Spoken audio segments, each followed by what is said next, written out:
Halo, malam kan. Kalau baca-baca grup ya ini hanya sekedar ngobrol sih. Nggak ada analisa apapun sih. Cuman dari dulu itu banyak sekali itu trader itu mencoba mencari sesuatu yang gampang kalau menurut saya. Misalnya mencari indikator A, B, C yang ibaratnya oke muncul indikator ini buy, muncul indikator ini sell dan harapannya itu akurat dan semudah itu untuk mendapat uang. Kalau pengalaman saya sih tidak ada indikator yang benar-benar akurat 100%. Semuanya hanya probabilitas. Kalau saya pribadi ya, dulu juga saya mencari begitu banyak indikator. Indikator apapun saya cobain. Tapi ya itu, kalau orang bule itu selalu ngomong nggak ada holy grail, nggak ada sesuatu indikator atau apapun itu yang akurat 100%. Dan akhirnya saya jadinya masuk ke hal yang sederhana saja, support resistance sama trend line.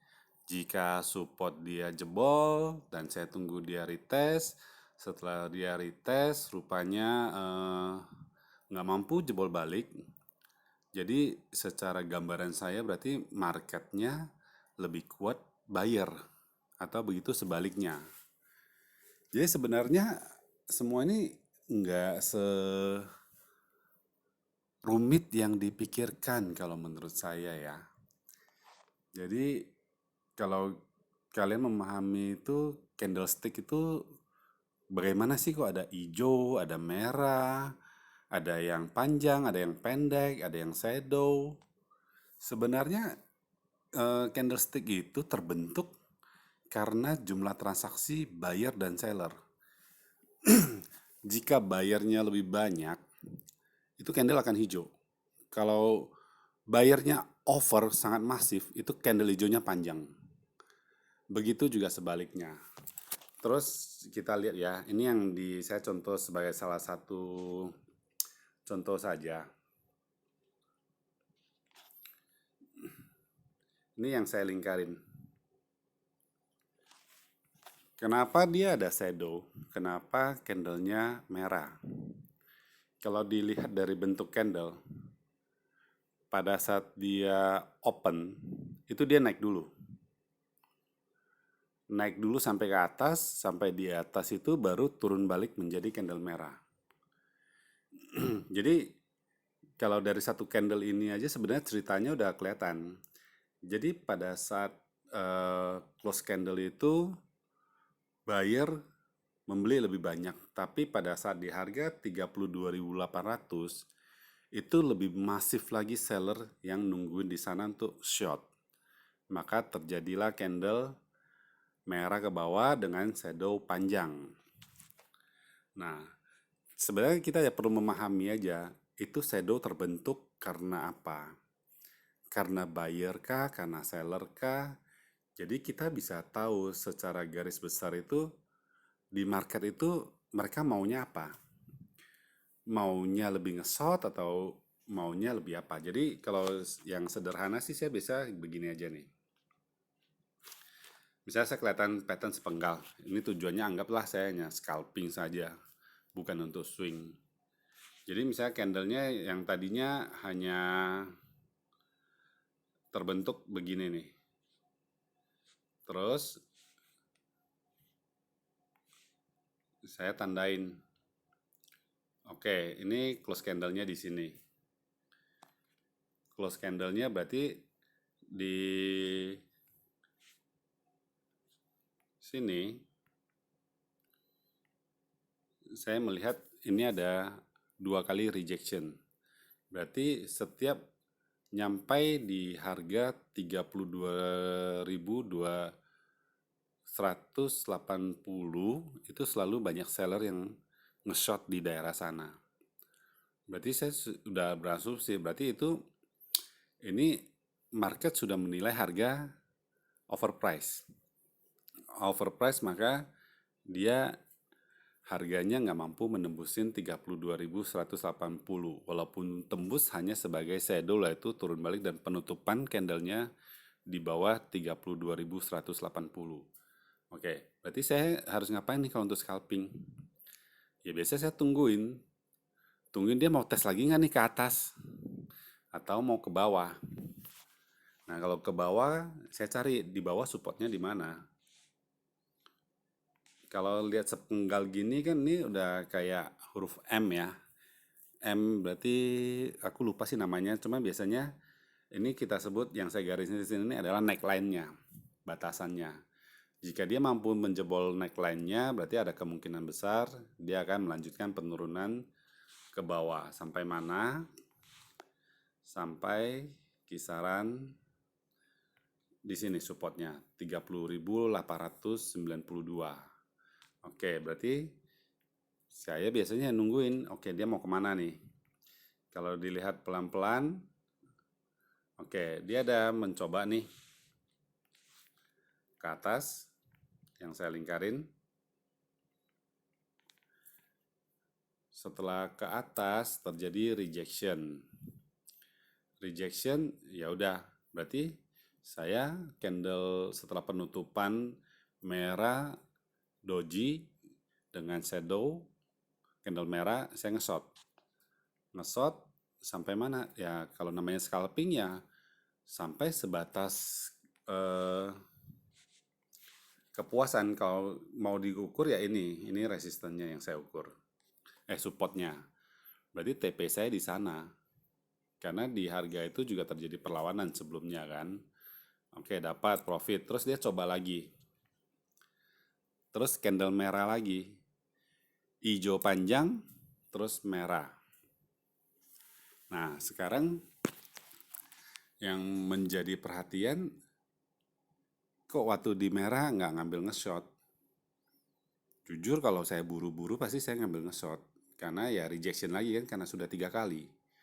Anggaplah saya ngambil nge-short, itu ya saya kena stop loss. Makanya sebenarnya nggak ada yang benar-benar akurat. Dan semuanya ya probabilitas. Ini saya hapus dulu semuanya nih. Cuman kalau saya pribadi saya tidak begitu suka scalping karena RR-nya tidak begitu sehat kalau menurut saya. Jadi biasanya itu saya suka ngambil gambaran besarnya. Ini harga mau kemana. Kalau gambaran besarnya kemana ya biasanya saya landscape dulu.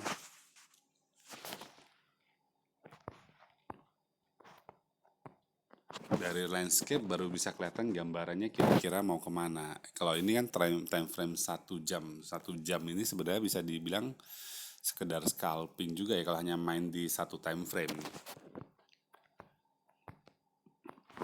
Kita garis dulu ya. Kita cari topnya.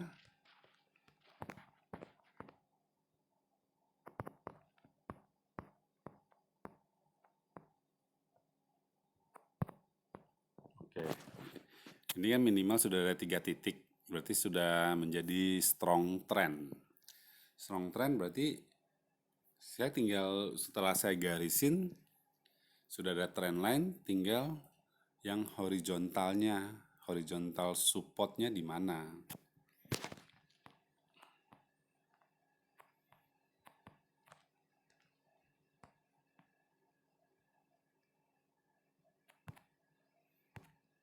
Oke, ini kan sudah dapat supportnya. Berarti sudah tahu harga kisaran mau kemana. Terus kalau di zoom in,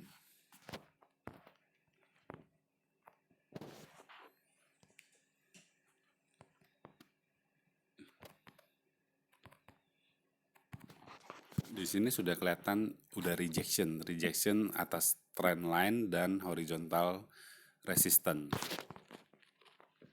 Tinggal ambil keputusan, ini kita ikutin nge-short atau mau nunggu konfirmasi lagi. Kalau misalnya mau ikutin nge-short, ya garis horizontal support 33.089 itu sebagai SL kita. Cuman bisa saya lebihnya di 33.100 atau 33.120. Lebihin dikit. baru saya nge-shot. Nge-shot itu sampai mana batasnya TP-nya. Kalau mau mantau ya gampang, nggak susah, tinggal tarik aja trendline uptrendnya.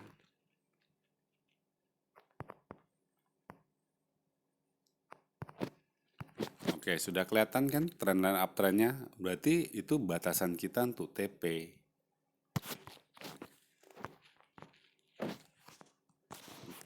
Jadi ini begitu kelihatan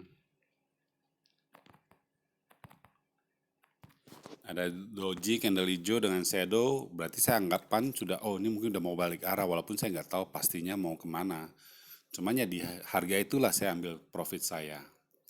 Sisanya terus ngapain lagi? Sisanya ya terus terang ya saya tungguin lagi. Ini nggak langsung ngelong aja kan? Ya tidak juga, karena dia belum memberikan konfirmasi mantul. Yang pertama, kedua secara tren dia adalah downtrend. Kalau secara tren adalah downtrend, itu support ataupun uptrend trend line itu lebih mudah dijebol dibanding resisten atau bearish trend line. Jadi hukumnya begitu dia. Jika downtrend maka resisten lebih kuat, jika uptrend maka supportnya akan lebih kuat. Jadi untuk posisi ini saya lebih memilih menunggu. Menunggu kemana? Menunggu dia ke trend line lagi. Setelah dia ke trend line, ya tungguin lagi ini reject atau breakout. Sudah dapat konfirmasi, ya baru saya masuk ke market. Nah, cuman ini yang biasanya yang selalu menjadi kendala trader. Karena harga masih ke bawah, mau nungguin ke trend line itu butuh berapa jam? Nganggur dong. Ya bener juga sih. Sekarang saya sudah TP. Ini mau nunggu lagi bisa 4-5 jam nih baru ke atas atau ke bawah, nggak ada yang tahu. Jadi enaknya gimana? Enaknya ya kayak kemarin saya sebut, kita wordlistnya banyakin.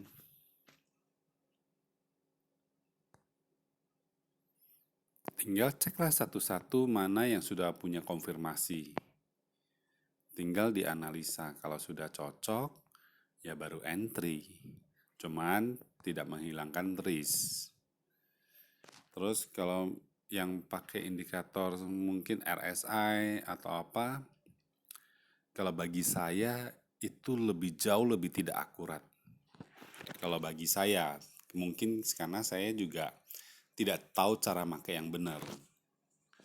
Ini coba saya contohin ya.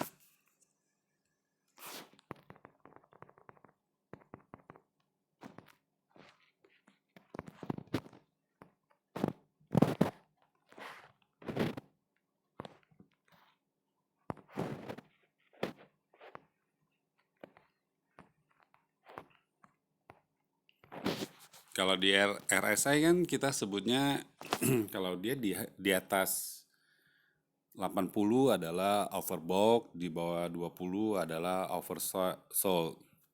Jadi contohnya gini.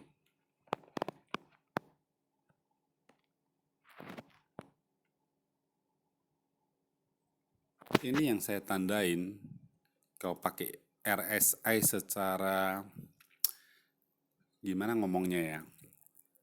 Secara yang saya pahamin. Oke, udah di atas nih, sudah overbought. Waktunya saya sold karena dia sudah di atas. Rupanya sideway. Sideway breakout sampai sini, ya kan? Breakout sampai sini kita sudah kena stop loss tuh. Kita beranggapan, oh ini udah jenuh banget nih. Udah di atas dari 4-5 jam yang lalu di atas melulu, nggak mungkin ini bakal naik lagi, pasti sudah jenuh. Kita short lagi, dihajar lagi ke atas. Ya kan? Udah sampai atas, dilawan lagi. Ah nggak mungkin ini pastinya sudah harus turun nih.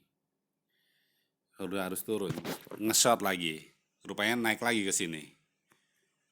Dari sini kamu nge-short 32 ke 327. Berarti itu sekitar minus di Binance itu 250%. Panik, stop loss lagi. Terus kelihatan, nah ini udah mulai turun nih, udah mulai turun. Berarti udah oversold beneran kan? Ini udah ada shadow, candle panjang, merah panjang. Saya short lagi nih. Rupanya dihajar lagi naik. Itu alasan kenapa saya nggak suka pakai RSI. Mungkin karena saya belum belajar lebih mendalam. Jadi kalau misalnya ada yang nanyain, Gan gimana pakai cara RSI? Jadi saya agak bingung ya mau nggak jelasin gimana karena saya sendiri nggak menggunakan, saya hanya paham kulitnya aja. Tapi ada trader yang paham menggunakan RSI yang mereka kombinasikan dengan namanya ya divergen ya. Cuman saya juga kurang paham itu seakuratnya seperti apa ya. Jadi kalau yang saya pahamin itu yang divergen itu berarti semacam eh, penyimpangan dari yang seharusnya. Jadi contohnya gini,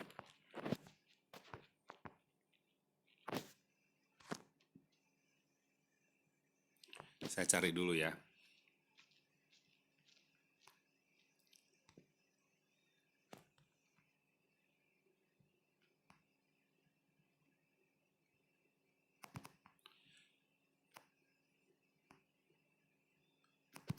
Oke, terus untuk yang di bawah,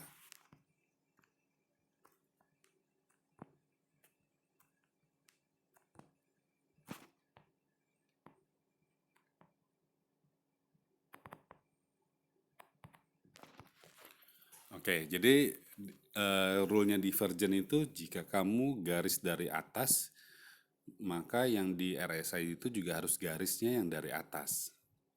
Jika kalau garis dari bawah, maka RSI-nya nanti kamu garisnya juga dari bawah.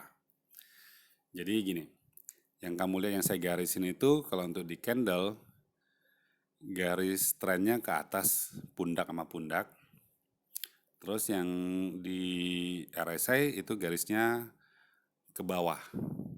Nah, di sini disebutlah sebagai penyimpangan, satu ke atas, satu ke bawah. Jadi kalau kamu yang garis dari atas itu biasanya disebut sebagai bearish. Kalau yang dari bawah itu bullish. Berarti yang di sini kita dapatin adalah bearish divergent. Nah, biasanya kita berarti cara garisnya gimana? Tunggu sampai ada ini penutupan candle. Ada pasangan hijau sama merah, baru kita bisa garis. Oke, dari sini kita sudah ketemu ini adalah bearish divergent dan memang benar dia turun. Cuman yang kadang selalu menjadi pertanyaan trader itu, gue pasang SL-nya di mana ya? Karena jika kamu kalau pasang SL-nya di high sebelumnya itu stop loss kena. Setelah stop loss lu kena, baru dia turun. Nah, makanya setelah lu mau pakai divergent, biasanya mereka kombinasikan lagi dengan support resistant. Kalau pakai support resistant dikombinasi gimana? Kita kecilin.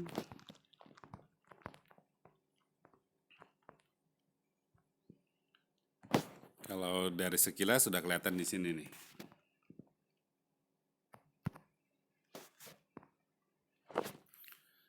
Nah, itulah supportnya. Yang minimal saya dapatin ada 3 titik sebagai strong supportnya. Cuman begitu dikalkulasikan, ini RR-nya nggak dapat. Stop loss-nya lebih gede daripada taking profit-nya. Karena apa? Seperti yang saya bilang,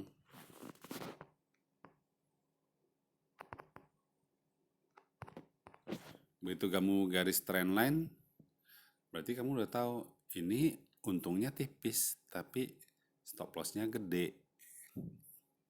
Di mana saya hitung ini?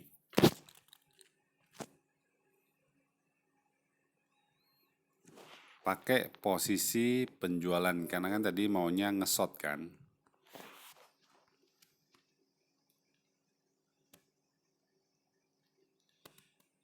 Itu saya tandain candle yang saya nge-short.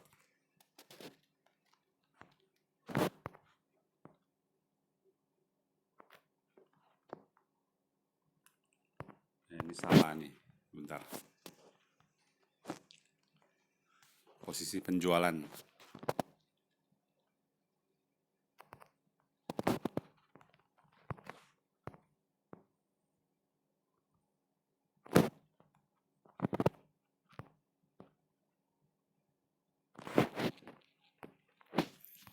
Kelihatan?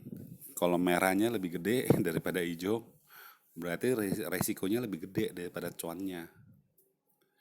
Cuman ya biasa begitu cara menggunakan divergen, biasanya dikombinasikan dengan support resistance.